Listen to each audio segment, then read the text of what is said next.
So mga par, sa naging bakbakan naman po sa pagitan ng ating pambato na si Michael Dasmariñas kalaban si Elijah Fierce, kung saan mga idol unang round pa lang ng laban, tanggal angas kaagad si Fierce. Bagsak ito sa Pinoy. Hilong-talilong talaga mga idol ang prospect. Pagdating naman sa round 2 mga idol, nasaktan ulit ni Dasma itong si Fierce. Pero nakabawi naman si Fierce sa round 3. Kinulbos din ito ang Pinoy at biglang naubusan yata ng lakas itong si Dasma. Yun nga mga idol, pagdating ng round 9, pinabagsak ni Fierce ang Pinoy ng 2 beses. Lakda kaagad si Dasma mga idol. Knockout ang inabot nito ng diretso kay Elijah Fierce.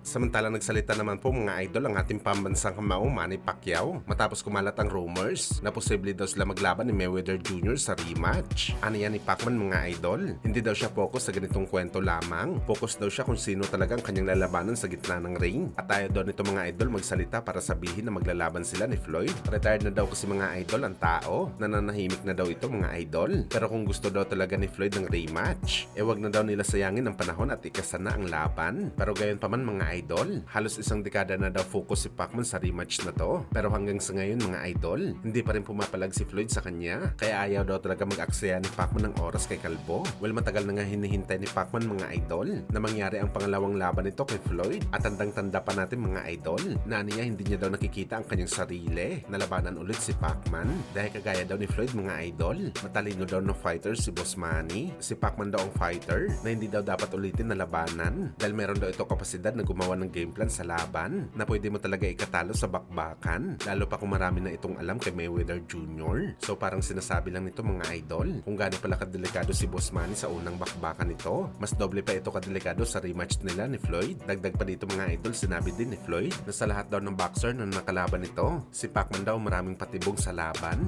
Malupit daw ito mag-isip mga idol. Kagaya na lang sa paulit-ulit nito na atake sa'yo dahil parehong moves ang ginagawa ni Pacman. Pero isa pala itong traps ng Pinoy dahil kung kampante ka na at pareho pa rin ang reaction mo sa kanyang unang atake, saka daw ni Pacman babaguhin ang kanyang estilo at sigurado mayayari ka daw mga idol. Pero hindi daw nagawa ni Pacman ito kay Floyd dahil hindi pa daw nangyari ang kanilang laban. Pinagplanuhan na talaga nito ang Pinoy legend. Bawat daw kasi i-atake si Pacman, kiniklench na niyayakap nito ang Pinoy para ma-reset daw ang galawan ni Pacman. Saka daw si Floyd magpapakawala ng jab kay Boss Manny at mag-clinch ulit ito para masira ang offensive attack ni Pacman. Well, dahil sa mga bagay na ito mga idol, malalaman natin na hanggang sa ngayon nagkakaroon pa talaga ng nerbyo si Floyd na lumaban kay Pacquiao. Alam natin na marami ang magsasabi mga idol na bakit pa matatakot si Floyd na labanan ulit si Pacman. Tinalo niya na ito sa una. At ang sagot natin dito mga idol, bakit hindi nga ba? Bakit ayaw nito ng rematch? Kung alam naman ito kung paano talunin si Pacman at bukod makakapaldo dito si Floyd. So bakit nga ba hindi mga idol? Meron pa bang ibang rason